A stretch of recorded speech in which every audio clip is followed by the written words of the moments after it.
This is Revathi. Welcome back to our channel. మీకు వినిపించబోయే కథ villain episode number 97. కథను రచించిన వారు నక్షత్ర గారు. తన పర్మిషన్తో ఈ కథను మీకు అందిస్తున్నాను. ఇక కథలోకి వెళ్దాము. కారు బంగ్లా వైపు వెళ్తుండటం చూసి, నన్ను ఆఫీస్ దగ్గర డ్రాప్ చేయమని చెప్పాను కదా యశ్వంత్, అంది సంజు. లేదు, ఇవాళ ఆఫీస్కొద్దు, ఇవాళ మొత్తం నీతోనే ఉండాలని ఉంది అంటూ వెళ్తున్నాడు. అది కాదు యశ్వంత్, ఇప్పుడు నేను ఆఫీస్కి వెళ్తే నువ్వు ఇప్పుడైనా వెళ్ళి ఆ మీటింగ్కి అటెండ్ అవ్వచ్చు. ఆ మీటింగ్ ఇంపార్టెంట్ కదా అని అంది. నీకంటే ఇంపార్టెంట్ కాదని చెప్పాను కదా అంటూ బంగ్లా ముందు కారాపాడు. కొద్దిసేపటికి ఇద్దరు లోపలికి వస్తున్నారు. పూర్ణ ఇద్దరు ఆ సమయాన ఇంటికి రావడం చూసి, ఓహో, ఈవిడ గారు ఏడుస్తూ వెళ్ళిపోతే ఇతగాడు వెళ్ళి ఆవిడ అడిగిన కోరికలు తీరుస్తానని చెప్పి బతిమిలాడి తీసుకుని వచ్చాడేమో అని మనసులో తన కథని తను అల్లుకొని తిట్టుకుంటూ ఉండగానే ఇద్దరు లోపలికొచ్చారు. ఇద్దరు తనని చూశారు. నువ్వు పైకి వెళ్ళి సంజు, నేను వస్తాను అన్నాడు యశ్వంత్. సరే అని చెప్పి సంజు పైకి వెళ్ళిపోయింది. నాకు పిన్ని రూమ్ కీస్ ఇవ్వు అని అన్నాడు పూర్ణాన్ని కోపంగా చూస్తూనే. ఆ రూమ్ కీస్ అడగగానే పూర్ణ కంగారు పడుతుంటుంది. అడిగేది నిన్నే, కీస్ తెచ్చివ్వు అంటూ సీరియస్ అయ్యాడు. క్షణంలో కీస్ తెచ్చి కొడుకు చేతిలో పెట్టింది కంగారుగా. తల్లిని కోపంగా చూస్తూనే ఆ రూము వైపు వెళ్తున్నాడు. ఇక స్వాతి ఇచ్చి వెళ్ళిన షాప్కి ఆదిత్య కొయ్యబారిపోయి ఉన్నాడు. అక్కడికి సంయుక్త వచ్చి ఆదిత్య మొహం ముందు చిటికలు వేసింది. ఆ చిటికలకు తేరుకొని ఏంటి అన్నట్టుగా తన వైపు మౌనంగా చూస్తున్నాడు. ఇంకా ఎంతసేపు అలాగే నిలబడిపోతావు అని అడిగింది సంయుక్త. తన మాటలు అర్థం కానట్టుగా చూస్తుంటాడు. ఆ స్వాతి నేను అంతలా హగ్ చేసుకొని ఐ లవ్ యూ ఆదిత్య అని అంత ఇదిగా చెప్పినాక కూడా నువ్వేంటి ఆదిత్య ఇంకా అలాగే నిలబడ్డావు అని అడిగింది. అది అంటే నువ్వు అంతా విన్నావా అని అడిగాడు మాటల్లో తడబాటు చూపిస్తూ. వినడం కాదు, చూశానని కూడా నీకు ఇంకా అర్థం కాలేదా అని అంది సంయుక్త. ఆదిత్యకి చెమటలు పడుతున్నాయి. తన దగ్గరికి వెళ్ళి మాట్లాడొచ్చు కదా అంది సంయుక్త. ఏం మాట్లాడాలి అని అడిగాడు అయోమయంగా చూస్తూ. ఆ మాటలకి సంయుక్త కోపంగా చూస్తూ, అందుకు కదూ ఆ స్వాతి నీకు తింగరోడు అని పేరు పెట్టింది అని అంది. ఈసారి ఆదిత్యకి కోపం వచ్చి, ఓహో, నాకు ఆ పేరు పెట్టింది తనా అని అన్నాడు. తనే కాని స్వాతి ఏడుస్తూ వెళ్ళిపోయింది. ముందు నువ్వు బయలుదేరు అని అంది. కానీ అక్కడికి వెళ్ళి స్వాతితో ఏం మాట్లాడాలో నిజంగా నాకు అర్థం కావడం లేదు. ఇదంతా ఏదో కొత్త కొత్తగా ఉంది అన్నాడు అదే అయోమయమైన ఫేస్తో. అబ్బా, అక్కడికి వెళ్ళాక నీ మనసుకి ఏదనిపిస్తే అది మాట్లాడు, అలా అని చెప్పి తనని తిట్టి హర్ట్ చేయకు అని అంది. చచా, ఇంకెందుకు అలా చేస్తాను, సరే నువ్వు చెప్పినట్టే నేను వెళ్ళి నా మనసులో ఏమనిపిస్తుందో అది మాట్లాడతాను అని ఆదిత్య కంగారు పడుతూనే కార్ స్టార్ట్ చేశాడు. జాగ్రత్త, టెన్షన్లో ఫాస్ట్గా వెళ్ళకు అంది సంయుక్త. కానీ స్వాతి దగ్గరికి చేరుకోవాలని తొందరలో ఆదిత్య తన మాటలు పట్టించుకోకుండా కారు ఫాస్ట్ చేసి వెళ్తున్నాడు. చెప్తే వినిపించుకోడు అనుకుంది సంయుక్త. యశ్వంత్ భవానీ విగ్రహం ఉన్న రూములోకి వెళ్ళి ఆ విగ్రహం ముందు మోకాల మీద వాలి తనకి చేతులు జోడించి నమస్కరించి, చనిపోయిన వారు దేవునితో సమానం అంటారు కదా, పవిత్రమైన బంధంతోనే నేను ఆ రోజు సంజుతో కలిశాను, కానీ మా ఇద్దరి మధ్య ఎలాంటి అపవిత్రత లేదు. ఇప్పుడు ఇదే విషయాన్ని సంజుకి చెప్పాలని కూడా ఉంది, కానీ చెప్పలేను. సంజు తెలిసి చేసినా తెలియక చేసినా మా నాన్నగారి మరణానికి కారణం తనే. అలా అని చెప్పి ఇక నేను ఆ విషయాన్ని నా మనసులో పెట్టుకొని సంజుని ద్వేషించలేను. ఎందుకంటే మా నాన్న మరణానికి సంజు ఎలా కారణమైందో మీ మరణానికి మా కుటుంబం కారణమైంది. ఒక రకంగా చెప్పాలి అంటే సంజు మా కుటుంబానికి చేసిన అన్యాయం కంటే మేము మీ కుటుంబానికి చేసిన అన్యాయమే ఎక్కువ అని కన్నీళ్లు పెట్టుకుంటూ, హాస్పిటల్లో ఉన్న మీ అన్నయ్య గారు త్వరగా కోలుకోవాలని చూస్తున్నాను. వారు కోలుకుంటే మీ విషయంతో సహా అన్ని విషయాలు నేను సంజు ముందల పెడతాను. అప్పటి వరకు నేను సంజుకి ఏమీ చెప్పలేను. ఎట్టి పరిస్థితిలో కూడా ఇక్కడ మీ విగ్రహాన్ని సంజు చూడకూడదు అని కోరుకున్నాడు. ఆదిత్య స్వాతి హౌస్ ముందు కారు ఆపి లోపలికి వెళ్ళేసరికి స్వాతి బెడ్ మీద బోర్లుగా పడుకొని ఏడుస్తుంటుంది. తను అలా ఏడవడం చూసి ఆదిత్య బాధపడుతూ దగ్గరికి వెళ్ళి, స్వాతి అని అనునయంగా పిలిచాడు. ఆదిత్య గొంతు విని స్వాతికి ఇంకొకసారి గిల్టీగా అనిపిస్తూ కన్నీళ్ళు తుడుచుకొని నిదానంగా పైకి లేచి కూర్చుంటుంది. కానీ ఆదిత్యకి మొహం చూపించలేక తల దించుకొని కూర్చుంది. ఆదిత్య బెడ్ మీద తనకి ఎదురుగా వచ్చి కూర్చొని తన గడ్డం కింద చేయి పెట్టి తల ఎత్తి, ఏం తప్పు చేశావని తలదించుకుంటున్నావు అని అడిగాడు. మీ స్టేటస్కి ఒక పక్కకి రాను నేను. నీ మీద ఆశపడటం తప్పే కదా అని అంది ఉబ్బికి వస్తున్న కన్నీళ్లతో. ఆదిత్య తన కన్నీళ్ళు తుడిచి, నేను నీకు డబ్బు మనిషిలాగా కనిపిస్తున్నానా అని అడిగాడు. కనిపించడం కాదాదిత్య, నేను ఆశపడటం తప్పు అని అంది. అసలు నువ్వు చేసిన తప్పేంటో చెప్పనా అని అన్నాడు. ఏంటది? నీ మనసులో నా మీద అంత ప్రేమ ఉంచుకొని ఇప్పుడు దాకా చెప్పకపోవటం నీ తప్పు అని అన్నాడు. అసలు చెప్పకుండానే నీకు దూరం అవుదామని అనుకున్నాను ఆదిత్య. ఎప్పుడెప్పుడు చదువు అయిపోతుందా, నీకు ఎప్పుడు దూరం అవుదామా అని ఎదురు చూస్తూ వచ్చాను. కానీ నువ్వు జాబ్లో ఇక్కడ జాయిన్ కావడం చూసి ఇంకా రోజు రోజుకి నీ మీద అభిమానం పెంచుకుంటూ వచ్చాను. కానీ నువ్వు నా మీద ద్వేషాన్ని పెంచుకుంటూ వచ్చావు. నువ్వు నా మీద చూపిస్తున్న ద్వేషాన్ని తట్టుకోలేకనే ఇక ఆ ఆవేశంలో నా మనసులో ఉన్న మాటని బయటపెట్టి ఇప్పుడు బాధపడుతున్నాను అని కన్నీళ్లు పెడుతూ ఉంది. పిచ్చిదానా, నువ్వు నీ మనసులో ఉన్న మాటని బయట పెట్టావు, నేను బయట పెట్టలేకపోయాను, అంతే తేడా అన్నాడు ప్రేమగా చూస్తూ. ఆ మాటలకి ఆదిత్య వైపు ఆశ్చర్యంగా చూస్తుంటుంది. నీ మీద ప్రేమ లేకుండానే హగ్గులు ముద్దులతో నీతో డ్యాన్స్ చేశాను అనుకుంటున్నావా అని అడిగాడు. నువ్వు ఏమంటున్నావు ఆదిత్య అని అడిగింది స్వాతి ఆశ్చర్యపోతూనే.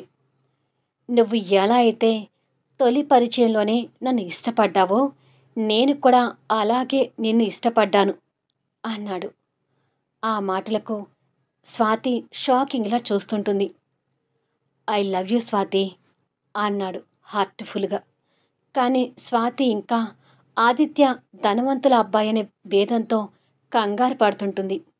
తన ఉద్దేశం ఆదిత్య అర్థం చేసుకొని ఒక్కసారిగా తనని హృదయానికి హక్ చేసుకొని, ఇంకా నువ్వేమీ ఆలోచించకు స్వాతి, నువ్వే నా జీవితం, అంతే, I love you so much అన్నాడు. స్వాతి ఆ కంగారు వదిలేసి ఆదిత్య తన ప్రేమని ఒప్పుకున్నందుకు సంతోషపడుతూ ఆదిత్యని గట్టిగా అలుక్కుంది. ఆదిత్య తన మీద ప్రేమతో వస్తున్న కన్నీళ్ళు తుడుచుకొని హృదయం మీద ఉన్న తనని ఎదురుగా పెట్టుకొని హార్ట్ఫుల్గా తన నుదుటి మీద ముద్దు పెడుతుంటాడు. ఆ ప్రేమ స్వాతి మనసుకు తాకుతూ ఆనందపడుతుంటుంది. తనకి ముద్దు పెట్టి తన కళ్ళలోకి చూస్తూ, ఇంకొకసారి నేను ధనవంతుణ్ణి, నువ్వు మిడిల్ క్లాస్ అమ్మాయివనే అభిప్రాయంతో ఎప్పుడు ఉండకు అని అన్నాడు. మరి తొలి చూపుల్లోనే నన్ను ఇష్టపడి ఉంటే ఇన్నాళ్ళు నన్నెందుకు ద్వేషిస్తూ వచ్చావు అని అడిగింది స్వాతి. ఆ మాటలకి కాస్త కోపం తెచ్చుకుంటూ, ద్వేషించక ఎలా ఉండను, నువ్వు ఆ రాహుల్తో క్లోజ్గా ఉంటే నాకు ఎంతగా కాలిపోయేదో తెలుసా? నువ్వు ఆ రాహుల్‌ని ప్రేమిస్తున్నావనే ఉద్దేశంతోనే నీతో ఇన్నాళ్ళు ద్వేషంతో ఉన్నాను అన్నాడు. తింగరోడా! నేను రాహుల్‌ని ప్రేమించడం ఏంటి? రాహుల్, సంయుక్త ఎప్పటినుంచో లవర్స్ అని అంది స్వాతి. తన మాటలకు షాక్ అవుతున్నాడు బాబు. వాళ్ళిద్దరూ లవర్స్ అయినప్పుడు నేనెందుకు రాహుల్‌ని ప్రేమిస్తాను? అని అంది. ఆగాగు అంటూ తన మాటలకి చెయ్యి అడ్డుపెట్టి, సంయుక్త, రాహుల్ లవర్సా? ఇది నిజమేనా? అని అన్నాడు ఆశ్చర్యపోతూ. "ఉమ్, నిజమే" అని చెప్పింది. ఉఫ్! సంయుక్త నాకు బెస్ట్ ఫ్రెండ్. ఆ విషయం నాకు తెలీలేదు. మరి నీకెలా చెప్పింది? అని అడిగాడు. తనకు తానుగా ఏమీ నాకు చెప్పలేదు. నాకెందుకో అనుమానం వచ్చి కొన్ని రోజులు వాళ్ళిద్దరినీ కనిపెట్టాను. ఒకరోజు కాలేజీ గార్డెన్‌లో ఇద్దరూ మాట్లాడుకుంటూ ఉంటే వాళ్ళిద్దరినీ రెడ్ హ్యాండెడ్‌గా పట్టుకొని ఏంటి సంగతి అని ఇద్దరిని నిలదీశాను. అప్పుడు ఇద్దరూ ఉన్న నిజం చెప్పారు అని అంది. అలాగా! సంయుక్త నాకు అంత బెస్ట్ ఫ్రెండ్ అయినా నేను తనని కనిపెట్టలేకపోయాను. నువ్వు భలే కనిపెట్టావే అన్నాడు ఇంకా ఆశ్చర్యపోతూ. "హ్మ్" అంటూ భారంగా నిట్టూర్చి, నీ జీవితకాలం మొత్తం నన్ను ద్వేషించటానికే సరిపోయింది కానీ సంయుక్త వాళ్ళని కనిపెట్టడానికి నీకెక్కడ టైం దొరికింది అని అంది చురుగ్గా. ఓ, అది కూడా కరెక్టే అన్నాడు. ఆ మాటకి కోపం తెచ్చుకుంటూ ఆదిత్య డిప్ప మీద ఒకటేసి, ఇంకొకసారి నన్ను ద్వేషిస్తూ ఏడిపించావంటే చంపేస్తాను అని అంది కోపంతో. అబ్బా, ఇప్పుడే కదా ప్రేమికులం అయింది, అప్పుడే నన్ను వాయించడం మొదలుపెట్టావా అన్నాడు డిప్ప మీద రుద్దుకుంటూ. మరి ఇప్పటినుంచి కొడితేనే కదా పెళ్ళయ్యే నాటికి నిన్ను కొట్టడానికి ఎక్స్పీరియన్స్ పెరిగేది అని అంది వెటకారంతో. నిన్ను అంటూ చురుగ్గా చూశాడు. ఆ చూపు చూసి స్వాతి కిలకిలా నవ్వుతుంటుంది. ఆదిత్య కూడా నవ్వుతూ, ఇంతకీ నీ జ్వరం తగ్గిందా అంటూ తన చెంప మీద చేయి పెట్టి చూశాడు. కానీ తన ఒళ్ళు లైట్గా వేడిగా అనిపించేసరికి జ్వరం ఇంకా పూర్తిగా తగ్గలేదు కదా అన్నాడు కంగారుగా. ఇవాళ డాక్టర్ రెస్ట్ తీసుకోమన్నాడు కదా, కానీ నువ్వు ఇక్కడికి వచ్చి వెళ్ళాక నేను బాగా స్ట్రెస్కి గురయ్యాను. సో రెస్ట్కి బదులు స్ట్రెస్కి గురయ్యేసరికి మళ్ళీ జ్వరంగా అనిపిస్తుంది అని అంది. ఇదంతా నా వల్లే, సారీరా అని అక్కడ ఉన్న జ్వరం టాబ్లెట్ తీసి, ముందు ఇది వేసుకో అంటూ వాటర్ అందించాడు. స్వాతి ఆ టాబ్లెట్ వేసుకుని, ఇక నువ్వు ఆఫీస్కి వెళ్ళాదిత్యా అని అంది. లేదు, నేను ఇలా వదిలిపెట్టి ఆఫీస్కి వెళ్ళాలనిపించడం లేదు. పైగా మనమిద్దరం ఇప్పుడు లవర్స్. నా లవర్కి హెల్త్ పాడైతే నేను ఎలా ఆఫీసులో ఉంటాను? ఉండు, నేను కూడా లీవ్ అని ఫోన్ చేసి చెప్తాను అని ఫోన్ చేస్తుంటాడు. స్వాతికి కూడా ఆదిత్యతో ఉండాలనిపించి తను కూడా అబ్జెక్షన్ చెప్పకపోవడంతో ఆదిత్య ఆఫీస్కి ఫోన్ చేసి లీవ్ అన్నాడు.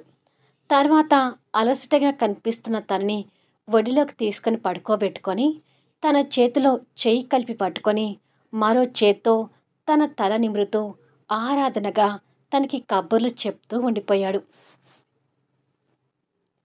ఇక అన్న విషయానికొస్తే టెంపరోడు భవానీ గారి రూములో నుండి పైకొచ్చేసరికి సంజు రూమ్లో విండో దగ్గర నిలబడి బయట గార్డెన్ వైపు చూస్తూ ఉండిపోతుంది.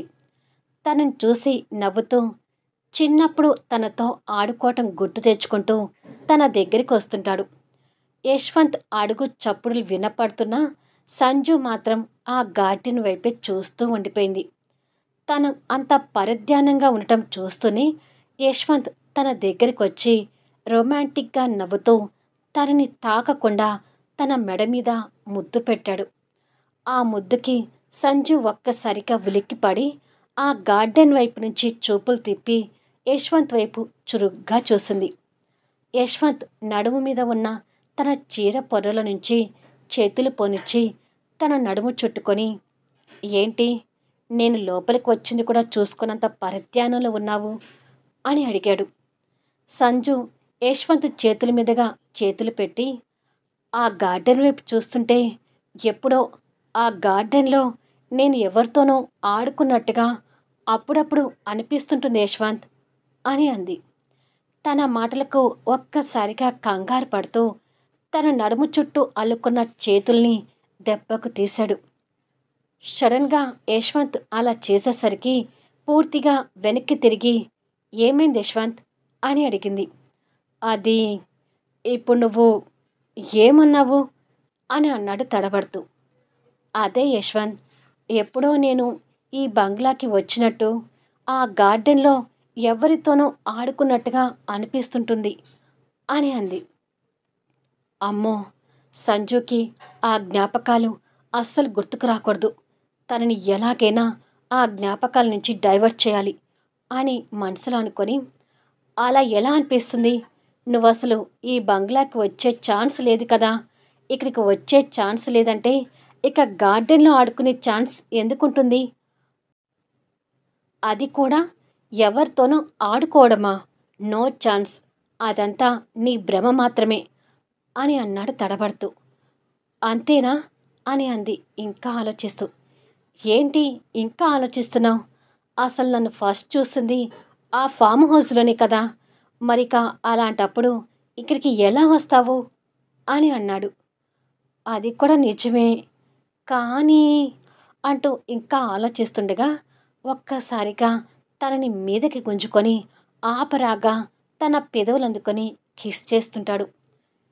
సడన్గా అలా కిస్ చేస్తుండేసరికి సంజు షాకులో తెలియకుండానే తన ఆలోచనలకు బ్రేక్ ఇస్తుంది.